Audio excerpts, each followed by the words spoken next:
bersama. Maka Nabi SAW itu ketika makan sahur itu bersama, tidak sendiri, mungkin dengan keluarganya ataupun dengan sahabatnya.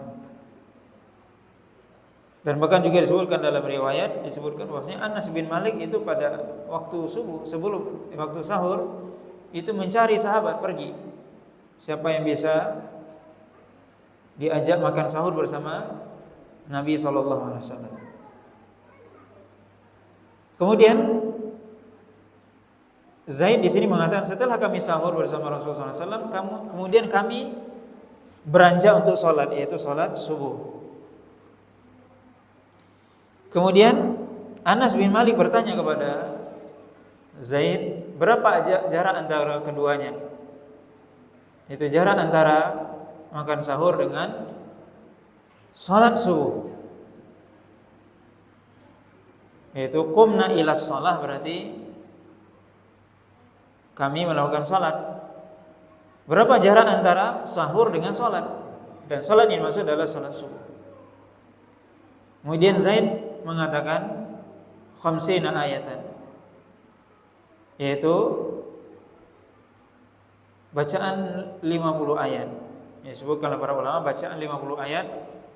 Ayat yang pertengahan, tidak terlalu panjang, tidak terlalu pendek. Kemudian juga bacaan yang tartil, yang sedang, tidak terlalu cepat dan tidak terlalu lambat. Dan memang para orang-orang Arab di zaman dahulu, para sahabat dan sebagainya, ya mereka mungkin tidak seperti kita di zaman sekarang ada jam, berapa jarak, sekian jam, sekian kilo. Maka biasanya mereka memberikan atau memperkirakan waktu tersebut dengan perbuatan biasanya. Biasanya yang disebutkan berapa lamanya ini, seperti menyembelih unta kemudian mencincang-cincangnya kemudian membagikannya. Segitu lamanya misalnya. Kadang orang terdahulu memberikan perkiraan waktu itu dengan perbuatan, amal, sebuah perbuatan, sebuah pekerjaan. Lamanya seperti menyembelih unta dan membagikannya dan seterusnya. Nah, di sini Zaid memberikan perkiraan waktu dengan bacaan Al-Quran. Ini menunjukkan bahwasanya di waktu tersebut dianjurkan membaca Al-Quran. Jadi di sini ada secara tidak langsung ketika Zaid mengatakan berapa lamanya jarak antara sahur dengan sholat subuh, maka beliau mengatakan bacaan 50 ayat. Para ulama menjelaskan ini merupakan isyarat bahwasanya memang waktu tersebut, yaitu waktu sahur, itu adalah waktu yang dianjurkan kita membaca Al-Quran, berzikir, baca Al-Quran, istighfar, berdoa dan sebagainya. Maka di sini disebutkan bahwasanya jarak antara sahur yaitu dan sholat itu adalah bacaan 50 ayat. Atau dalam riwayat ini disebutkan 50 sampai 60 ayat. Kalau kita perkirakan di zaman kita itu waktu yang sangat singkat. Bacaan 50 atau 60 ayat mungkin antara 10 sampai 15 menit paling lama. Ini menunjukkan bahwasanya Nabi SAW itu sahurnya di ujung malam menjelang subuh. Ini maksudnya apa? Bahwasanya Nabi SAW, kita bisa bayangkan jarak antara Nabi sahur dengan sholat subuh, bukan dengan azan subuh. Tentunya kalau azan sudah berkumandang maka Nabi SAW berhenti sahur. Jarak Nabi SAW makan sahur itu dengan sholat subuh itu sekitar bacaan 50 ayat. Berarti kita katakan di sini mungkin sekitar 10 atau 15 menit. Kalau di zaman kita menunjukkan bahwasanya Nabi SAW itu makan sahur itu diakhirkan menjelang masuk waktu subuh. Kemudian juga menunjukkan bahwasanya Nabi SAW setelah sahur maka beliau tidak menunggu lama untuk melaksanakan sholat subuh. Artinya jarak antara azan dengan iqamah dengan sholat subuh itu tidak lama, antara 10 sampai 15 menit. Apa hikmahnya? Disebutkan oleh para ulama karena ketika itu orang-orang sudah siap semua karena mereka barusan makan sahur, mereka sudah ke masjid. Maka ketika Ramadan sholat subuh, jarak antara azan dan iqamah tentunya itu tidak terlalu lama. Di mana Nabi SAW di sini jarak antara beliau sahur dengan sholat, ya sholat subuh itu cuma bacaan 50 ayat, menunjukkan bahwasanya waktu yang tidak terlalu lama. Dan ini menunjukkan ya kenapa para ulama jelaskan karena memang para sahabat sudah siap, habis sahur langsung sholat. Ini menunjukkan bahwasanya memang diakhirkan makan sahur itu menjelang waktu subuh, bukan makan sahur itu tengah malam. Walaupun para ulama jelaskan kalau sudah lewat tengah malam itu dikatakan waktu ya seorang makan itu namanya makan sahur. Tapi yang lebih utama adalah makan sahur itu menjelang waktu subuh. Menjelang waktu subuh. Ini tentunya perlu kita perhatikan bahwasanya Nabi SAW ketika azan subuh, ketika makan sahur, kemudian jarak antara azan dan iqamahnya sangat tidak lama. Tentunya ini perlu kita ketahui bahwasanya memang di zaman Nabi SAW mereka memang sholat subuh atau azannya tepat waktu. Ini yang perlu dipahami. Azan subuhnya tepat waktu, yaitu ketika sudah terbit fajar shadiq yang kita sudah sebutkan kemarin. Fajar shadiq. Adapun di zaman kita sekarang ini yang perlu dipahami bahwasanya waktu sholat subuh kita itu ada perbedaan.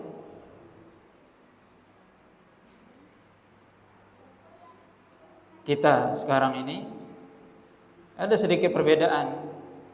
Mungkin sebagian kita sudah membaca bahwasanya azan subuh kita agak maju. Makanya kita iqamahnya agak panjang. Itu salah satu rahasianya.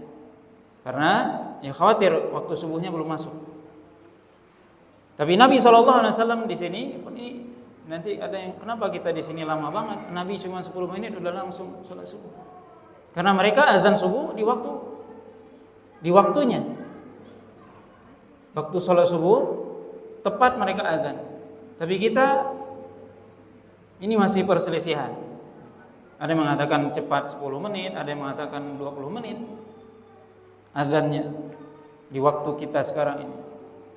Maka oleh karena itu ini yang perlu dipahami. Tapi yang kita baca di sini adalah Nabi SAW itu salat subuhnya, azan subuhnya tepat waktu. Makanya kalau sudah tepat waktu Nabi SAW, dan ini Ramadan, Nabi SAW tidak menunggu lama, paling 10 menit sudah qamat.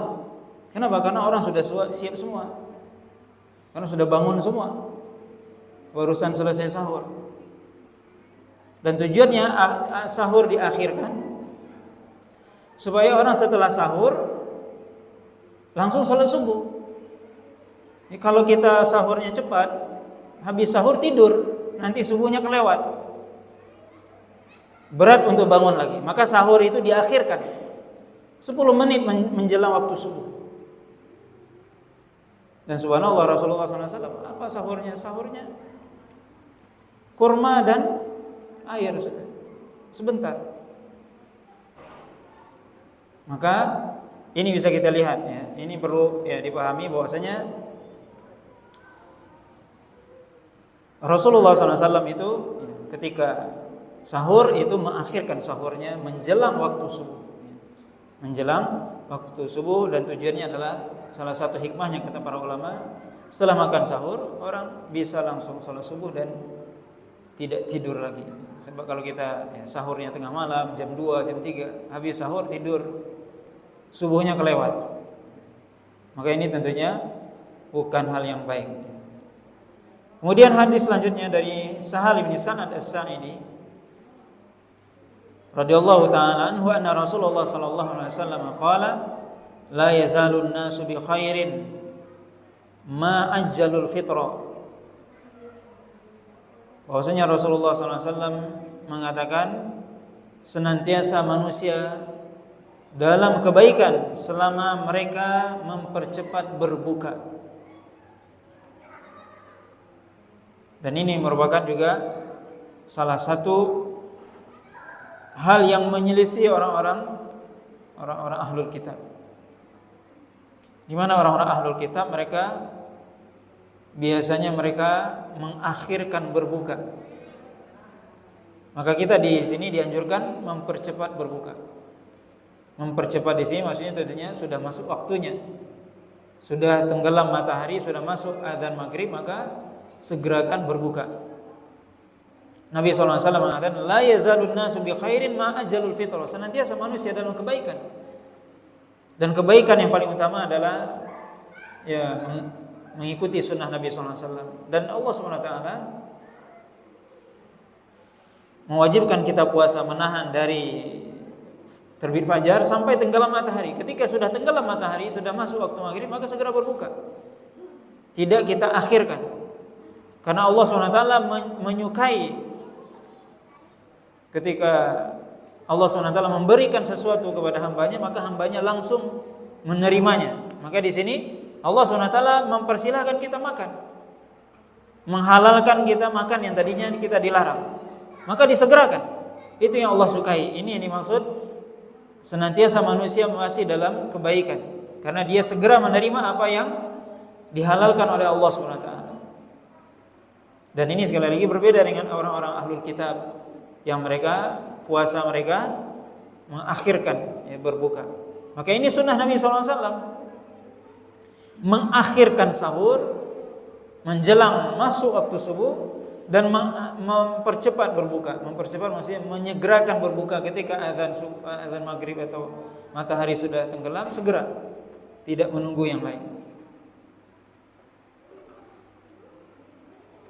Kemudian hadis selanjutnya dari Aisyah. Hadis ini dari Abi Atiyah qala dakhaltu ana wa Masruqun ala Aisyah radhiyallahu ta'ala anha faqulna ya ummal mu'minin rajulani min ashabi Muhammadin sallallahu alaihi wasallam ahaduhuma yu'ajjilul fitra wa yu'ajjilus shalah wal akhar yu'akhirul iftar wa yu'akhirus shalah. Qalat ayyuhuma alladhi yu'ajjilul iftar wa yu'ajjilus shalah? Qala qulna Abdullah yani Ibnu Mas'ud. Qalat kadzalika kana yasna'u Rasulullah sallallahu alaihi wasallam. Zada Abu Quraib wal akhar Abu Musa. Yaitu dari Abi Atiyah, beliau mengatakan saya dan Masruq, mereka berdua adalah tabi'in, menemui Aisyah radhiyallahu taala anha. Kemudian kami mengatakan, wahai ibundanya kaum mukminin, ada dua orang di antara sahabat Nabi, salah satunya menyegerakan berbuka dan menyegerakan salat, maksudnya salat maghrib. Dan yang lain mengakhirkan berbuka dan mengakhirkan salat. Maka Aisyah mengatakan, siapa di antara mereka berdua yang mempercepat salat, yang mempercepat berbuka dan mempercepat salat? Maka kami mengatakan itu Abdullah, maksudnya Abdullah bin Mas'ud. Maka kemudian Aisyah mengatakan, begitulah Rasulullah SAW mengerjakannya. Kemudian dalam riwayat yang lain disebutkan Abu Quraib mengatakan yang lain, sahabat yang kedua yang dimaksud adalah Abu Musa. Yaitu ada antara Abu Musa dengan Abdullah bin Mas'ud radhiyallahu ta'ala anhu. Yaitu di sini tabi'in yaitu Masruq dan Abi Atiyah bertanya kepada Ummul Mukminin bahwasanya ada dua orang sahabat Nabi, yang satu menyegerakan salat, menyegerakan berbuka dan menyegerakan sholat. Maksudnya adalah menyegerakan berbuka, ya bersegera berbuka ketika sudah masuk waktunya. Dan menyegerakan sholat berarti menyegerakan sholat maghrib. Artinya ketika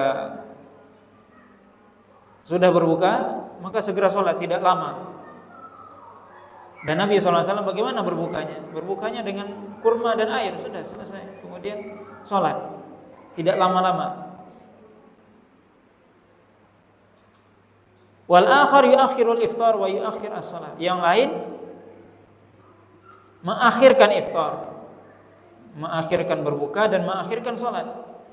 Kata Aisyah radhiyallahu taala anha, siapa di antara keduanya yang menyegerakan berbuka dan menyegerakan salat? Kami mengatakan itu adalah yaitu Abdullah bin Mas'ud. Kemudian Aisyah mengatakan begitulah Rasulullah SAW melakukannya. Maka kita dianjurkan untuk menyegerakan berbuka. Ketika waktu sudah masuk, maka segera berbuka. Berbuka dulu baru sholat, atau berbuka dulu, ya baru mengerjakan sholat. Ya berbuka dengan air, dengan kurma cukup. Itu lebih baik. Dan menyegerakan sholat maksudnya menyegerakan ya sholat maghrib. Maka setelah sholat mungkin kalau mau makan lagi dan sebagainya silakan. Tapi disegerakan berbuka ya sebelum sholat, yaitu dengan cukup dengan air, dengan kurma dan sebagainya. Dan ini merupakan sunnah Nabi SAW, yaitu kita dianjurkan menyegerakan berbuka ketika sudah masuk waktu maghrib, kita menyegerakan berbuka, ya, tidak mengakhirkan. Kemudian riwayat selanjutnya juga dari Abu Atiyah dan Masruq, di mana ada tambahan riwayat yang mengatakan kilahuma la ya'lu anil khair, yaitu ya dua orang tabi'in tadi bertanya kepada Aisyah, kemudian mereka mengatakan dua orang di antara sahabat Nabi yang kedua-duanya itu orang yang tidak pernah lalai dari kebaikan, maksudnya semangat melakukan kebaikan. Ini menunjukkan keutamaan Abdullah bin Mas'ud dan Abu Musa al-Asy'ari. Kedua-duanya adalah sahabat yang sangat memperhatikan ibadah, melakukan kebaikan, suka kebaikan, maksudnya menjaga sunnah Nabi SAW. Yang mana salah satunya menyegerakan berbuka, yang lain mengakhirkan. Kemudian Aisyah mengatakan yang dilakukan oleh Nabi adalah yang menyegerakan berbuka. Kemudian bab selanjutnya bab bayan waqti inqidai as-shaum wa khurujin nahar, yaitu bab yang menjelaskan tentang waktu berakhirnya puasa dan keluarnya waktu siang, maksudnya habisnya waktu siang. Hadis dari Umar bin Khattab radhiyallahu taala anhu qala Rasulullah sallallahu alaihi wasallam idza aqbala al-lailu wa adbara an-naharu wa ghabat asy-syamsu faqad aftara as-shaim. Jika malam sudah datang dan siang sudah pergi dan matahari sudah tenggelam, maka berarti sudah berbuka orang yang berpuasa. Maka ini Nabi sallallahu alaihi wasallam mengatakan kapan berhentinya puasa? Setiap harinya maksudnya, yaitu jika malam sudah datang dan siang sudah pergi, matahari sudah tenggelam, maka orang yang berpuasa berarti sudah berbuka, berarti sudah habis waktu untuk berpuasa. Maka waktu untuk berpuasa itu habis dengan tenggelamnya matahari. Hadis yang lain riwayat dari Abdullah bin Abi Aufa radhiyallahu taala anhu qala kunna ma'a Rasulillah sallallahu alaihi wasallam fi safarin fi syahri Ramadan falamma ghabat asy-syamsu qala ya fulan inzil fajdah lana qala ya Rasulullah inna 'alaika naharan qala inzil fajdah lana qala fanazala fajadaha faatahu bihi fashariba an-nabiy sallallahu alaihi wasallam thumma qala bi yadihi idza ghabat asy-syamsu min hahuna wa ja'a al-lailu min hahuna faqad aftara as-shaim. Hadis ini dari Abdullah bin Abi Aufa radhiyallahu taala anhu, bahwasanya beliau mengatakan, kami pernah bersama Rasulullah SAW dalam safar, melakukan safar bersama Nabi fi syahri Ramadan, dalam bulan Ramadan. Ini menunjukkan bahwasanya boleh berpuasa di bulan Ramadan ketika dalam keadaan safar. Falamma ghabati syams, ketika matahari sudah terbenam, maka Nabi SAW mengatakan, wahai fulan, inzil fajdah lana, turunlah. Kemudian turunlah, maksudnya mungkin dari kendaraan atau disuruh kita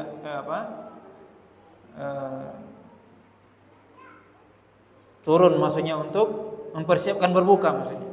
Fajdah lana, yaitu ijdah itu artinya adalah mengaduk, ya. Mengaduk, mungkin kalau kita mungkin apalah namanya, kolak atau apa seperti itulah kira-kira, bubur.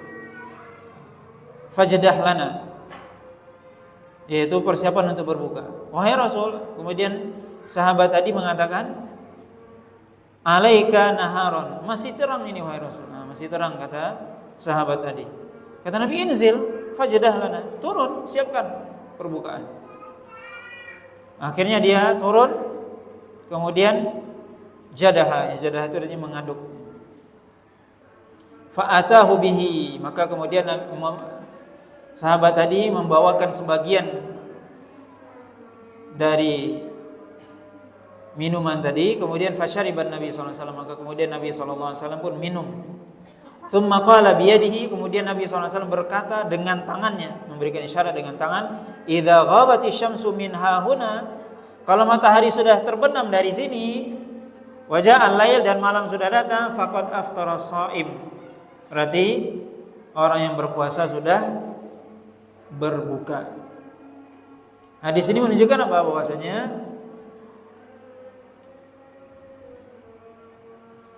Bahwasanya seorang ketika dia berpuasa, kalau sudah masuk waktu maghrib, yaitu apa? Tanda masuk waktu maghrib yaitu matahari tenggelam. Walaupun mungkin masih terang. Ada sebagian hari yang misalnya hari itu sangat cerah, misalnya. Cerah itu biasanya matahari sudah tenggelam, maghrib sudah, tapi masih terang kelihatan. Maka yang menjadi patokan adalah kata Nabi SAW, idza ghabati syams, ketika matahari sudah tenggelam. Maka kalau sudah tenggelam matahari, maka sudah masuk waktu maghrib dan kita diperintahkan untuk berbuka. Jadi yang menjadi patokan adalah tenggelamnya matahari, walaupun itu masih siang. Jadi di sahabat di sini mengatakan, inna alaika naharon, wahai Rasul, ini masih siang, ini masih kelihatan, masih terang. Kata Nabi, enggak, sudah tenggelam mataharinya. Maka ini hadis ini menunjukkan bahwasanya yang menjadi patokan dalam kita berpuasa itu adalah tenggelamnya matahari. Yang kadang mungkin Nabi masih kelihatan matahari dan sebagainya. Masih kelihatan siang atau masih terang. Tapi yang menjadi patokan adalah tenggelamnya matahari. Kemudian faedah dari hadis ini tadi juga kita sebutkan bahwasanya ketika safar dalam bulan Ramadan boleh seorang berpuasa, boleh juga tidak tentunya. Kalau dia tidak berpuasa, maka dia wajib mengganti pada hari yang lain. Tapi boleh juga dia berpuasa. Semuanya dalam hadis ini, dalam riwayat ini disebutkan itu Nabi SAW berpuasa, yaitu para sahabat berpuasa ketika dalam safar. Yang dilarang oleh Nabi itu adalah kalau seorang dia berat, susah dia berpuasa ketika safar, maka kemudian dia memaksakan dirinya, maka ini tidak boleh. Kata Nabi SAW, laisa minal bir as-siyamu fis safar, bukan termasuk kebaikan yaitu seorang berpuasa ketika safar kalau dia tidak mampu, kalau dia tidak kuat. Nah, wallahu ta'ala alam, ini mungkin beberapa hadis yang bisa kita sampaikan pada malam hari ini. Wallahu ta'ala alam. Subhanakallahumma bihamdika asyhadu an la ilaha illa anta astaghfiruka wa atubu ilaik. Wa sallallahu ala nabiyyina Muhammadin wa ala alihi washabihi wasallam. Wassalamualaikum warahmatullahi wabarakatuh.